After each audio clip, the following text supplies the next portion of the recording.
नमस्कार दोस्तों, शिक्षालय के मंच पे मैं आप लोगों का स्वागत करता हूं।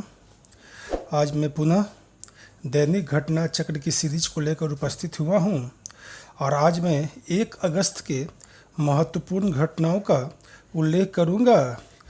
तो आज का पहला जो घटना है, ये शुरू करने से पहले मैं एक बात आप लोगों को बता दूं कि जो मैं चर्चा कर रहा हूं, इसका संपूर्ण जो पीडीएफ में इसका पूरा मटेरियल पीडीएफ में उपलब्ध है, जो कि शिक्षालय के टेलीग्राम लिंक पे आपको मिल जाएगा। तो वहाँ से आप लोग डाउनलोड कर सकते हैं। और तो हम लोग शुरू करते हैं आज का चर्चा। तो आज का जो पहला सवाल है कि भारत सरकार द्वारा चीन के किस इलेक्ट्रॉनिक वस्तु के आयात को प्रतिबंधित किया गया है।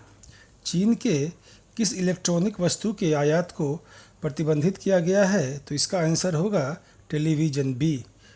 टेलीविज़न के आयात को, कलर टेलीविज़न के आयात को प्रतिबंधित किया गया है। तो भारत सरकार चीन से सैकड़ों करोड़ यानी कि लगभग 2000 करोड़ से ज़्यादा का नुकसान चीन को होगा, जो इस आयात को प्रतिबंधित किया गया है। और ये फैसला केंद्र सरकार द्वारा लिया गया है कि चीन से कलर टीवी का आयात नहीं होगा। ठीक है, रंगीन टेलीविज़न का आयात प्रतिबंधित किया गया है। तो इससे चीन को लगभग 2000 करोड़ रुपए का नुकसान वार्षिक रूप से होगा। महत्वपूर्ण है। दूसरा सवाल आज का कि हाल ही में किस देश ने अपने यहाँ भारतीय नागरिकों के प्रवेश को प्रतिबंधित किया है? महत्वपूर्ण है। तो ये उत्तर होगा यहाँ Kuwait. Answer D, Kuwait. Kuwait सरकार ने भारत सहित कई देशों के नागरिकों को अपने देश में प्रवेश करने पर प्रतिबंध लगा दी गया है। और ये भारत के अतिरिक्त कौन कौन देश है? तो नेपाल, श्रीलंका, बांग्लादेश, पाकिस्तान, ईरान और फिलीपींस। इन देशों के नागरिक जो वहाँ जाकर कर्मकार के रूप में काम करते हैं, उनको अभी से प्रतिबंधित किया गया है। और साथ ही जो ये आदेश है, ये 1 अगस्त यानी आज के दिन से लागू होने की संभावना है। हालांकि भारतीय विदेश मंत्रालय कुवैत प्रशासन से संपर्क बनाए हुए है, इससे कि भारत को काफ़ी नुकसान होने से, भारत जो वहाँ भारतीय रह रहे हैं उनको काफ़ी दिक्कत आने वाली है। एक तो वहाँ कई भारतीय फंसे हुए हैं और 1 अगस्त से कुवैत में अंतर्राष्ट्रीय विमान सेवाएँ शुरू होने वाली है। तो इस कानून से वहाँ से आने जाने में भारतीयों को दिक्कत होगा। साथ ही अब जो नए कानून से वहाँ कोटा फिक्स कर दिया गया है कि वहाँ जो विदेशी जो कामगार रहेंगे उसमें 15% ही भारतीय रह पाएंगे। अब 15% भारतीय रहेंगे तो ये भारत के लिए, भारतीय कामगारों के लिए काफ़ी दिक्कत आने वाली है, क्योंकि अभी वर्तमान में लगभग 10 लाख भारतीय कामगार वहाँ काम कर रहे हैं और भारतीय कोटा के अनुसार वहाँ सिर्फ 2 लाख ही कामगार काम कर सकते हैं। तो लगभग 8 लाख लोग इससे प्रभावित हो जाएंगे इस नियम से। तो भारत सरकार कुवैत प्रशासन से संपर्क बनाए हुए है, वहाँ काफ़ी संख्या में भारतीय लोग रहते हैं, है ना।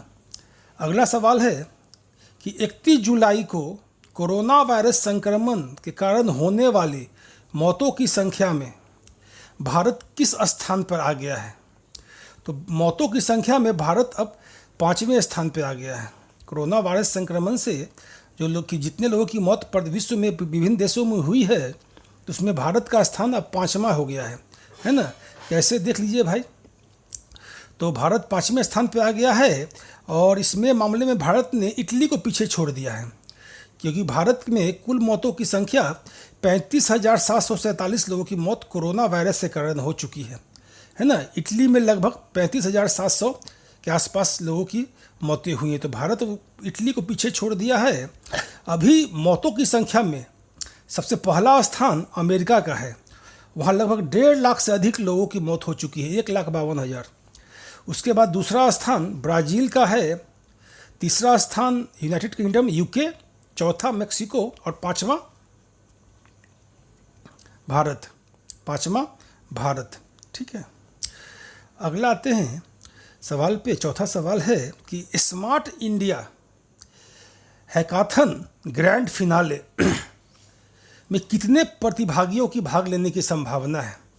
ये भारत में होने वाला है, मैं मोदी जी इसका उद्घाटन करेंगे, तो ये फाइनल है।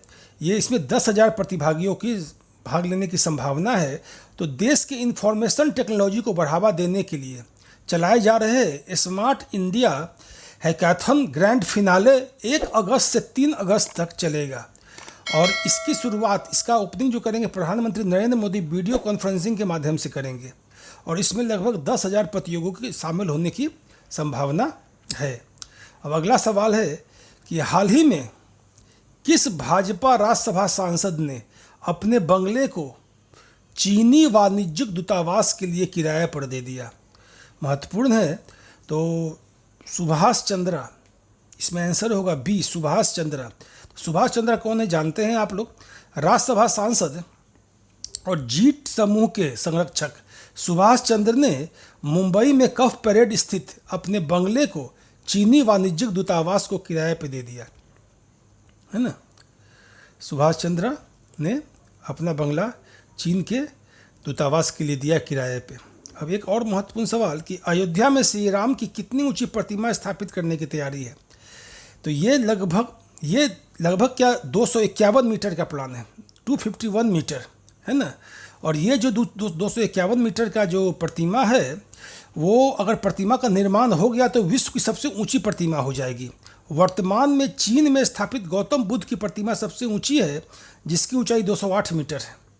और इस प्रतिमा को भी प्रसिद्ध मूर्तिकार राम सुतार ही बनाएंगे, जो कि सरदार पटेल का प्रतिमा बनाए थे गुजरात में, और वो 183 मीटर का था, 183 मीटर का था, है ना।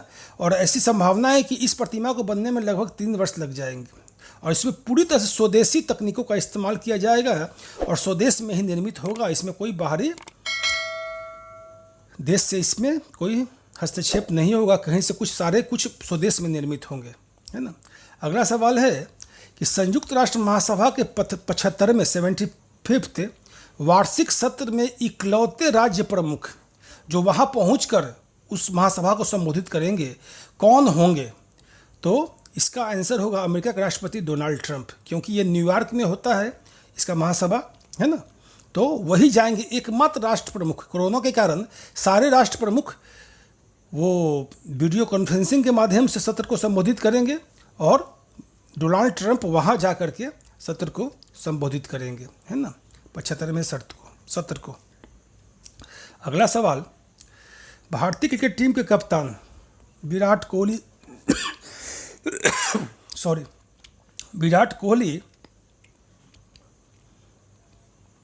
के विरुद्ध किस राज्य की उच्च न्यायालय में एक याचिका दायर की गई है? तो इसका आंसर ए होगा मद्रास उच्च न्यायालय में एक याचिका दायर की गई है, जिसमें विराट कोहली और बॉलीवुड की एक्ट्रेस तमन्ना भाटिया के खिलाफ एक याचिका दायर की गई है। इस याचिका में इन दोनों के ऊपर ऑनलाइन गैम्बलिंग यानी जुआ को बढ़ावा देने का आरोप लगाया गया है और इसमें इनकी गिरफ्तारी की भी मांग की गई है ना। अगला है कि हाल ही में किस देश ने ऑनलाइन गेम पबजी पर लगे प्रतिबंध को हटा दिया? पबजी पर लगे प्रतिबंध को हटाने वाला देश है पाकिस्तान ने 1 जून को पबजी पर प्रतिबंधित किया था। पाकिस्तान सरकार ने 1 जून को प्रतिबंधित किया था, लेकिन ऑनलाइन गेम पबजी को पाकिस्तान पर लगे प्रतिबंध को हटा दिया गया है। और पबजी का फुल फॉर्म जानते हैं कि प्लेयर्स अननोन बैटल ग्राउंड इसका फुल फॉर्म है ना।